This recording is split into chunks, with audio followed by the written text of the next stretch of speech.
Hello students, good morning. Welcome to English class. Today we are going to start a new poem named An Elementary School Classroom in Islam. Islam is Warren Darty Colony. The poet of this poem is Stephen Spender.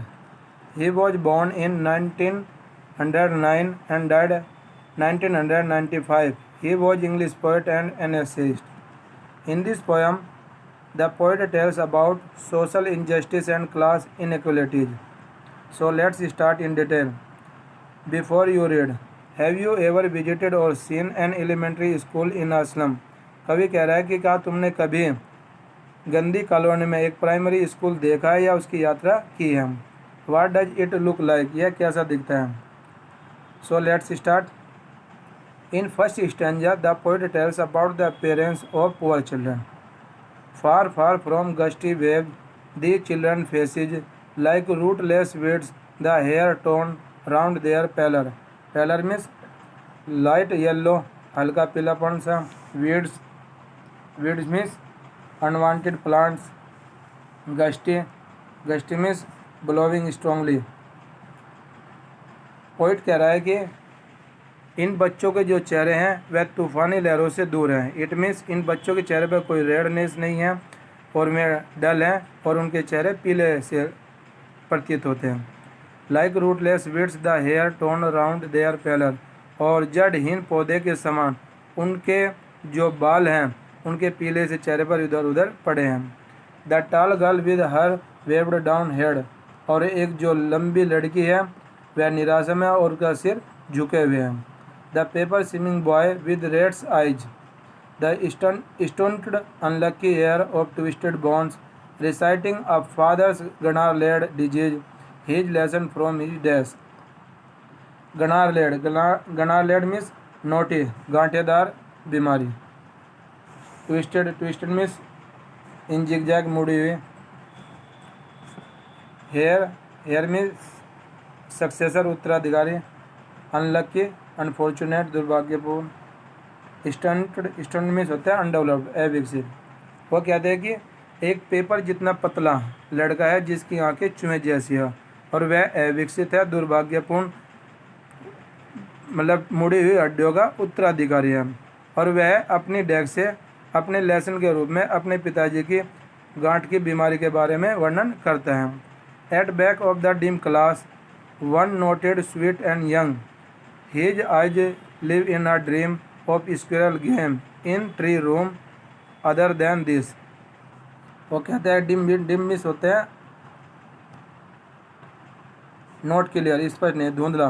वो कहते हैं class के पीछे धुंधले प्रकाश में एक young और sweet बच्चा बैठा है जो किसी के द्वारा देखा नहीं जाता. उसकी आंखें गिलहरी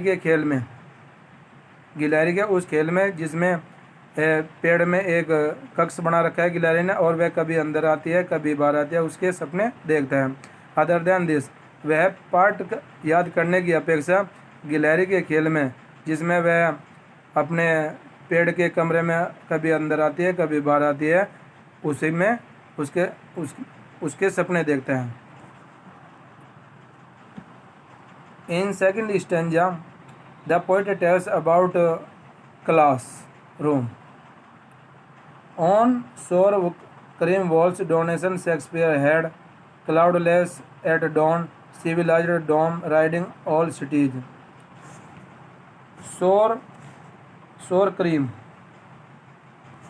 इस होता है डल वाइट कलर. पोइट कह रहा है कि जो कमरे की जो दीवारें हैं उन पर डल वाइट कलर हुआ है और उन पर दान में दी गई हुई विभिन्न प्रकार की तस्वीरें लगी हुई हैं. जैसे शेक्सपियर का हेड, शेक्सपियर की तस्वीर लगी हुई है उन दीवारों पर. क्लाउड्स एट डॉन, उषा काल का बादलों रहित एक पिक्चर लगी है. सिविलाइज्ड डोम राइडिंग ऑल सिटीज, और बड़ी बड़ी इमारतों की जो फोटो लगी है और में इमारत इतनी ऊंची दिख रही है जो नगर से बाहर जाती हुई प्रतीत होती है. बेल्ट फ्लोरी टायरोलीज वैली, और टायरोलीज घाटी के भी उस पर पिक्चर लगी है जिन पर घंटियाँ और फूलों से भरी हुई थी. टायरोलीज घाटी. Open handed map awarding the world it's award, और बड़े बड़े मैप लगे हैं दीवारों पर, ऐसे अवार्ड लगे हैं जैसे कि मैं अपने संसार को स्वतः ही इनाम दे रहा हूँ। And yet for these children these Windows not this map there world. वो कह रहे हैं फिर भी इन बच्चों के लिए न तो ये खिड़कियाँ और न ही ये नक्शे इनके संसार नहीं हैं। Where all their future painted with a fog, जहाँ पर उनका संपूर्ण फ्यूचर कोहरे के रूप में पेंट किया जाता है। A narrow street sealed in with a lead sky. Sealed in means होता है क्लोज्ड। वो कहते हैं कि एक संकीर्ण गली, एक छोटी सी गली है जो आकाश से बंद हो जाती है, जहाँ पर उनका फ्यूचर मतलब कोहरे से पेंट किया जाता है। वो कहते हैं कि ये जो बड़ी बड़ी तस्वीर इस कमरे में लगी हैं, शेक्सपियर की लगी हैं, ओपन एंडेड मैप लगे हैं, ये जो नक्शे हैं, ये खिड़कियाँ दिखाई दे रही हैं, ये इनके जीवन नहीं है। इनका जीवन तो एक छोटी सी गली में जो इसका मतलब आकाश के द्वारा बंद हुई प्रतीत होती है, वहाँ पर व्यतीत होता है इनका future. Far far from reverse cabs and stars of birds. और यह छोटी सी गली नदियों से बहुत दूर, खाड़ियों से बहुत दूर और शब्दों के सितारों से बहुत दूर है। इट मीन्स पोइट कह रहा है कि जो ये तस्वीरें लगी हैं, जो डेकोरेटेड किया गया है क्लासरूम, ये सब यूजलेस है, क्योंकि जो उनका जीवन है वह कोहरे युक्त गली में ही बीतता है उनका सारा फ्यूचर, न कि इन बड़े बड़े जो तस्वीरें दिखाई दे रहे हैं इनके लिए यह संसार यूजलेस है। अब इसमें थर्ड स्टेंजा में से पोइट बता रहा है कि जो ये डेकोरेटेड रूम है और जिस पर जो ये तस्वीरें लगी हैं ये उन पर कैसा रिजल्ट डालती हैं। Solely Shakespeare is wicked, the map is bad example.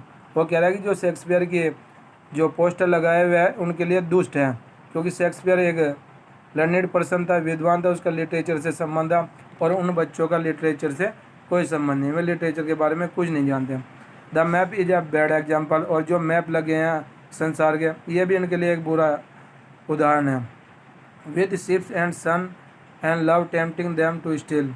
वो कह रहे हैं कि ये जो जहाज़ों के जो पोस्टर लगे हैं, जहाज़ों के, सूर्य के, ये सब उनको चोरी करने के लिए बाध्य करती हैं, क्योंकि उनका जीवन एक पुअर जीवन बीता है और उनके जीवन में शेक्सपियर और ये जो बड़े बड़े मैप लगे हैं उनका कोई भी प्रयोग नहीं होता, बल्कि ये सब उनको चोरी करने के लिए बाध्य करते हैं।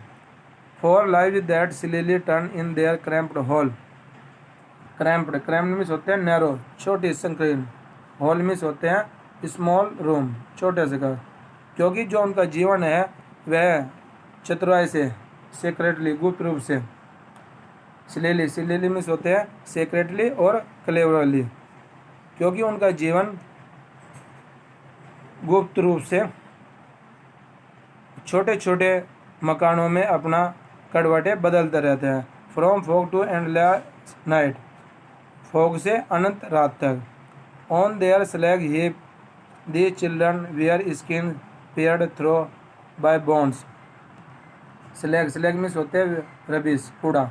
वो कहते हैं कूड़े के ढेर पर बैठकर इन बच्चों की जो बॉडी है वह ऐसी होती है जिनमें को मतलब हड्डियाँ भी दिखती रहती हैं।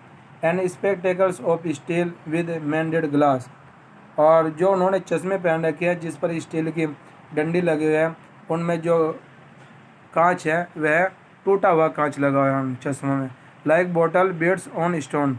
और वह ग्लास उस चश्मों में ऐसे लगता है जैसे मतलब पत्थर के टुकड़े पर बोतल की कांच का टुकड़ा लग रहता है। All of their time and space are fog slum. Poet कह रहा है कि उनका संपूर्ण समय और फुर्सत का समय सब कुछ यह फॉगी इस्लम है, यह धुंध भरी गंदी बस्ती है। So blot their maps with slums as big as doom. Blot means remove, हटा दो। इसलिए वो कह रहा है कि ये जो बड़े बड़े मैप लगे हैं उनको इन बड़ी बड़ी झोपड़ियों से हटा दो। इट मीन्स बड़े बड़े मैप की जगह पर बड़ी बड़ी गंदी बस्तियाँ लगा दो। Slum means poor and dirty colony है। ये जो कॉलोनी है ये इतनी बड़ी है जितने की डूम्स डे, क़यामत के दिन तक होती है। In last stanza, the poet tells how we can improve the life of these children. वो कहते हैं कि किस प्रकार हम इन बच्चों का जीवन सुधार सकते हैं, इस स्टेंजा में ये बारे में बताया गया. Unless governor, inspector, visitor, this map become their window, and these windows that shut upon their life like catacombs. Catacombs में होते हैं दीवार के नीचे जो कतारें बने होते हैं, जिनमें कतारें और कमरों की एक दीवार होती, मतलब एक पंक्ति होती है जहाँ पर मुर्दों को दफनाए जाते हैं, मतलब भूमि के नीचे. वो कहते हैं कि जब तक गवर्नर, सरकार, इंस्पेक्टर, विजिटर्स और ये नक्शे उनकी खिड़कियों की ना बन जाएं, और ये खिड़कियाँ जो उनके जीवन को रोकती है और इस प्रकार रोकती है जैसे ज़मीन के नीचे जहाँ पर मुर्दे दबते हैं वहाँ पर पंक्तियों और कमरों की एक कॉरिडोर बना हुआ, उनको तोड़ दो. Break open till they break the town. और इन विंडोज को जब तक तोड़ते रहो जब तक कि उनको नगर ना दिख जाए.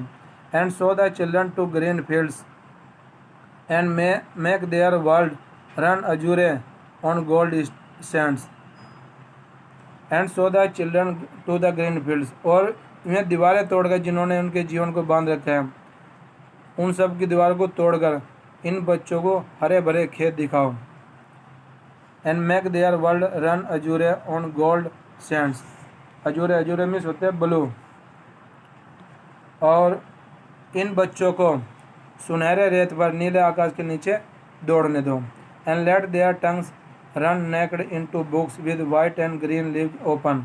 और उन बच्चों की जो टंग हैं, नजरें हैं, उनको खुली किताबों पर दौड़ने दो, उन खुली किताबों पर जिनके पेज हरे और सफ़ेद कलर के होते हैं. History theirs whose language is the sun. Poet last में कहता है कि इतिहास उन्हीं लोगों का बनता है जो कठिन परिश्रम करके इतने सक्सेसफुल हो जाते हैं कि उनकी आवाज़ में एक वार्मनेस आ जाती है, उनकी आवाज़ से लोग प्रभावित हो जाते हैं. हिस्ट्री उन्हीं लोगों की बनती है. इट मीन्स राइटर कह रहा है कि इतिहास उन्हीं लोगों को बनते हैं जो हार्ड वर्क करके अपनी लैंग्वेज को ऐसे बना लेते हैं कि उनकी लैंग्वेज में एक वार्म होता है, व्यक्ति उनकी ओर आकर्षित हो जाते हैं और में लोगों को प्रभावित करते हैं. इट मीन्स में सक्सेसफुल हो जाते हैं. So students, this poem has been complete by me. Now it's your turn to read and prepare it. Thank you.